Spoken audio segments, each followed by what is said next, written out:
अध्यक्ष महोदय, एक चर्चा संपूर्ण मुंबईभर हे नवीन सरकार बनत असताना सुरू झाली की झोपडपट्टी वासियांना 500 स्क्वेअर फुटाची घरं मिळणार.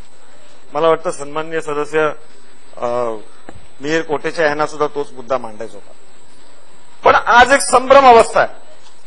500 स्क्वेअर फुटाचं घर मिळणार आहे की नाही मिळणार आहे या संदर्भामध्ये केवळ वर्तमानपत्रातून या बातम्या पसरवल्या जात आहेत आणि त्याच्यामुळे झोपडपट्टी वासियांमध्ये मोठ्या प्रमाणामध्ये एक संभ्रम अवस्था आहे. अशी माहिती मिळते की एसआरएच्या अंतर्गत काही मीटिंग झाल्या आणि एसआरएनी नगरविकास खात्याला या संदर्भामध्ये काही विकास नियंत्रण नियमावलीमध्ये बदल करायला सांगितलेले आहेत. माझी आपल्याला आपल्या माध्यमातून शासनाला विनंती आहे की या पुरवणी मागण्यांचं उत्तर देत असताना नगरविकास खात्यामध्ये अशा पद्धतीने काही प्रस्ताव आला आहे का आणि त्या प्रस्तावावर नेमकी काय भूमिका ही नगरविकास खातं घेत आहे, सरकार काय भूमिका घेत आहे या संदर्भाचा सुद्धा या ठिकाणी खुलासा झाला. तर चांगलं अध्यक्ष महोदय, आपण मला बोलवू दिलं, आपले आभार.